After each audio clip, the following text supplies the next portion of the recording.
Welcome to uptown Manhattan in Columbia University.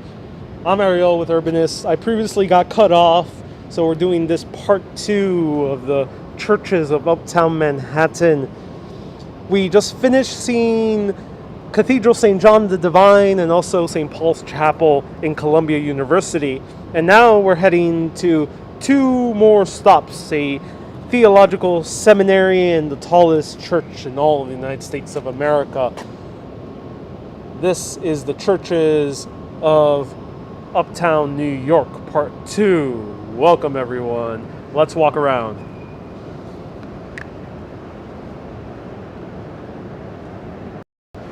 Now, the reason I might have lost service is related to another secret of Columbia University. This one shocked the entire world because on a fateful and horrible day in 1945, 2 atomic bombs were unleashed on Japan, Hiroshima and Nagasaki. And those 2 atomic bombs were developed right here. But wait a minute. I thought the Manhattan Project was symbolic. I thought it took place somewhere in the southwestern area of the United States of America, kind of around Nevada. Yes, it did. That's where Einstein and Oppenheimer definitely end up working. But they started their work right here, and hence where the Manhattan Project got its name. Because inside the Department of Physics building in the lower levels is a nuclear reactor that's apparently still here. So this nuclear reactor is somewhere around under our feet right now and might have been responsible to our losing the signal. Here is the Teachers College, gorgeous architecture.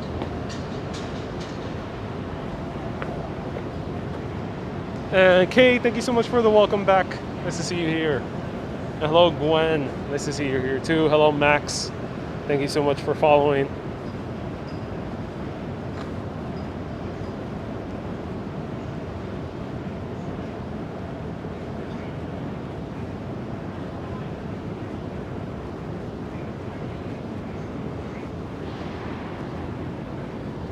And here we have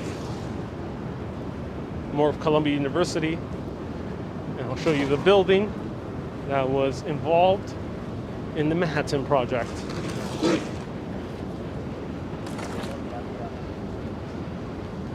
Susie, welcome back. That was creepy. I lost signal.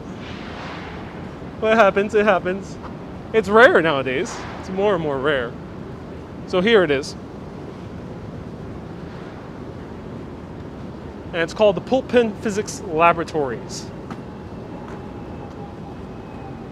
This is where the nuclear reactor is located. This was where the first stages of splitting the atom were investigated here in Columbia University.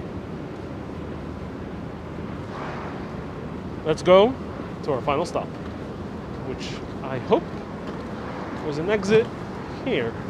I think there is. Yeah, there is. Good.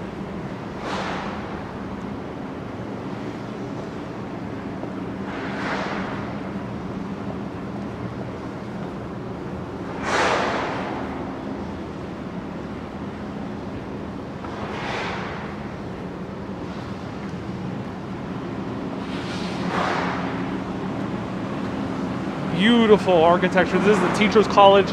It almost looks like a cathedral in of itself.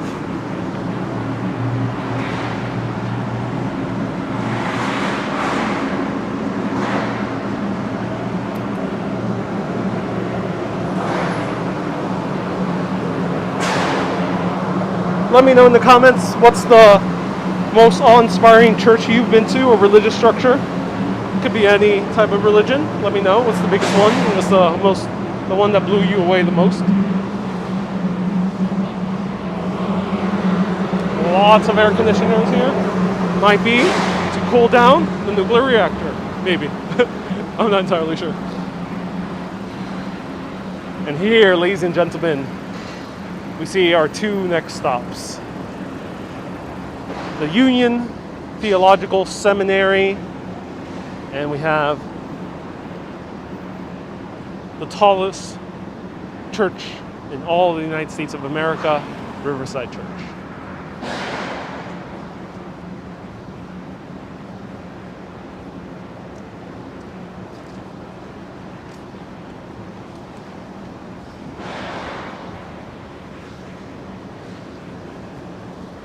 On the side of the Teachers College, we see a lot of names of famous Americans, but also one person who's not really American, Columbus, not really American, but the other ones are American, Washington, Hamilton, Lincoln, and Webster.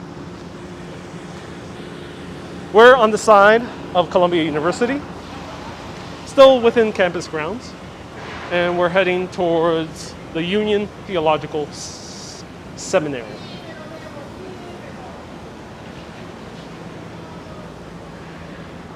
So a lot of people are saying San Sabina in Rome. Oh, I loved San Sabina. St. Peter's Basilica in Rome as well. A gorgeous place. So since it is hot, phone does overheat. So I'm going to stick to the shade as much as I can. And let's talk a little bit about the Union Theological Seminary. This is one of the largest non-denominational seminaries in all of the United States of America. And the reason it's non-denominational is it doesn't pertain to any specific denomination. Maybe Protestant, maybe Baptist, maybe Congregationalist, Episcopal, etc. It accepts everyone. With that, that means that the theologians here that both study and teach and run the school are not just men. They are also women, and they also accept people of other sexual orientations and various genders. So this is a very, very open theological seminary, which is generally a rare sight. I'm not sure how common this is, but I think it's a rare sight in the Christian religion. But anyone can let me know a little bit more. Now, one student here, one pastor, was a man by the name of Harry Emerson Fosdick. Harry Emerson Fosdick was a pastor in the Park Avenue Baptist Church. He studied here, and I think he also taught here in the Union Theological Seminary. However, he was approached by a man named John D. Rockefeller Jr. Oh, we talked a bit about him before. He gave $500,000 to St. John the Divine, hoping they would become a little bit more progressive, and they said, no, go away. John D. Rockefeller set his sights on building the new church. However, he was managing the funds of his father, John D. Rockefeller Sr. Here's both of them in the photo. John D. Rockefeller Sr. was one of the richest men in all of America. Adjusted for inflation, his net worth is $300 billion. He owned Standard Oil Company. He was a ruthless businessman. So ruthless that he was the one who kickstarted antitrust laws in the United States. Antitrust laws are basically laws that make it very difficult or impossible to own a monopoly of any certain business. We're coming across that now with the likes of Jeff Bezos and Amazon, and also Google and Facebook.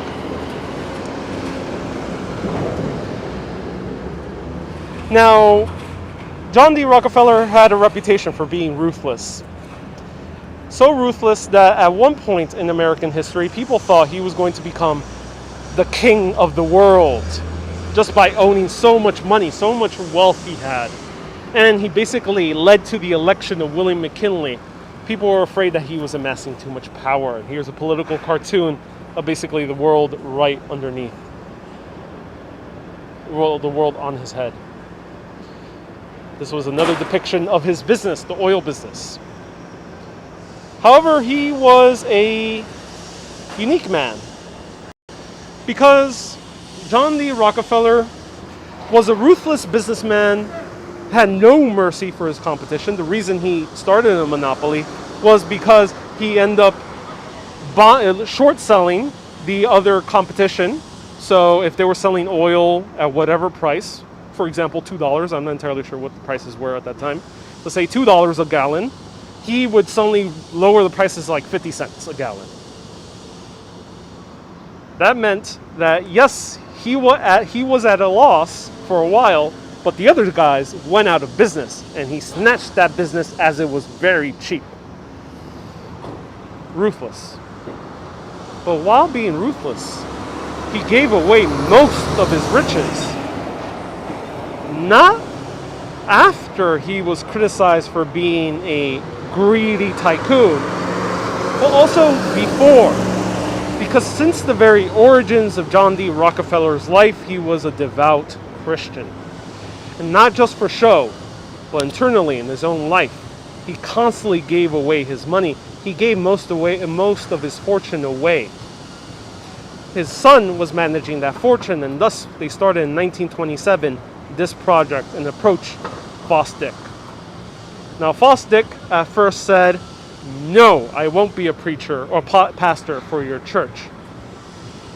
But why was that? Well, it's because Fosdick said, "I do not want to be known as the pastor of the richest man on earth."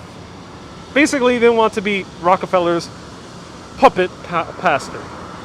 However, Junior, Rockefeller's son, said, "We intend to make this very open to the community. This is not going to be connected to Rockefeller's interest at all. This will be in the hands of the congregation. And we intend to make a congregation unlike any other. A congregation that's open to all races, ethnicities, classes, and denominations. Hence, this not being a non-denominational or interdenominational church." That's across the street. Here's the Theological Seminary. So Fosdick learned here. And then he said yes, because he also believed in this vision of making a church that was open to all races and classes. So this was a combination of Baptist and Congregationalist Church, the United Church of Christ and the American Baptist Church of the USA. Rockefeller associated more with the Baptist Church. However, they were open to all denominations. And that led to this being one of the first churches, when it was completed in 1930, to being open to African Americans and Hispanics. When African Americans and Hispanics at that time worshiped typically in other places, they were able to worship here together.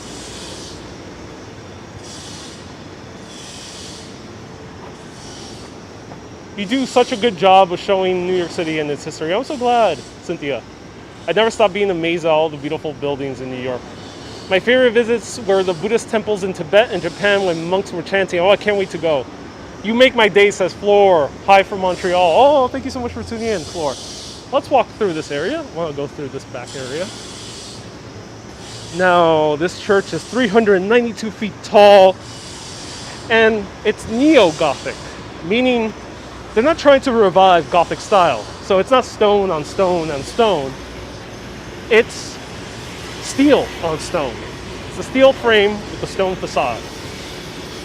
Hence why the church is completed, and hence why it's so tall. Inside this tower is an elevator, and these are more than 23 stories tall. And in the first 16 stories, they are offices. On the 21st story, it's the studio for the Carillon player. But what is a carillon? So let's remove these two. This also hosts the largest carillon bells in the world. 74 bells to be precise. One of them is one of the largest bells in the entire world as well. 20 tons. Carillon is a very difficult instrument to play, but the players, the best ones, were over here, especially during the 40s, 50s, and 60s, because they had a radio program. They had a radio station where they played the carillon music every single day. And there was an antenna on the top of the tower. However, the church needed some more funds by the 1970s, and they sold the radio station off. And thus we had no more live carillon music. However, if you're lucky here, you'll hear the carillon every hour, but maybe you'll hear a song every once in a while, because they play sometimes more complicated musical compositions.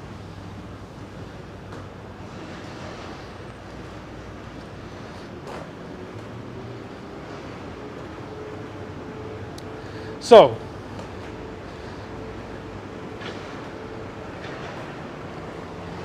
this church, Rockefeller, he was a complicated man because he gave away the majority of his fortune and yet was seen as a greedy, ruthless businessman that was wanting to take over the world. And as you learn history, it goes to show that Mark Twain has a great quote. He says that history doesn't repeat itself, but it rhymes. And I agree. Usually I do say history does repeat itself, but I like the belief that it rhymes. Because we're seeing that rhyme right now. That rhyme of a ruthless businessman trying to take over the world, amassing a massive amount of wealth. And yet, as you look a little bit closer, that man amassing a massive amount of wealth, at least some of them, are doing great things and putting in a whole lot of money for a whole lot of people. Thus, I think by looking back, we can gain a little bit more perspective on how to look forward. Maybe John D. Rockefeller was a ruthless businessman, but ultimately he did use his business for good.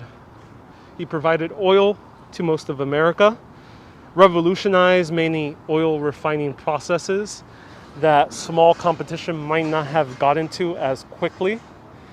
And he also amassed such a massive amount of wealth that he opened up a church that people of African American heritage and Hispanic Americans could come and worship together with the people who were also white Americans.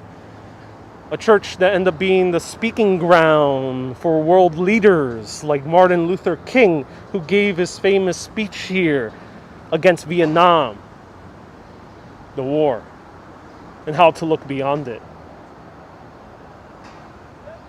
Ladies and gentlemen, these were the churches of uptown Manhattan. I'm Ariel with Urbanist. Thank you so much for watching. Here is Grant's tomb. Lots of history here as well. If you want to see more history, you can follow my videos on Urbanist History of Cities. I hope everyone enjoyed it. Sorry for losing my breath a few times. It is a bit hard to speak and to walk and to hold the camera at the same time. But I do my best. And that's the beauty of live video. I think live video, people expect it sometimes to be more like regular video, but regular video is edited, and there's time to script and time to take time with each shot. But live video, you're here with me in the moment. So if you want to be here with me in the moment, tune in Wednesdays and Saturdays at 1 p.m. Eastern Time. I'll be back. See you next Saturday at 1 p.m. Thank you so much for watching. Keep being awesome, and always keep on exploring. Have a great day, everyone.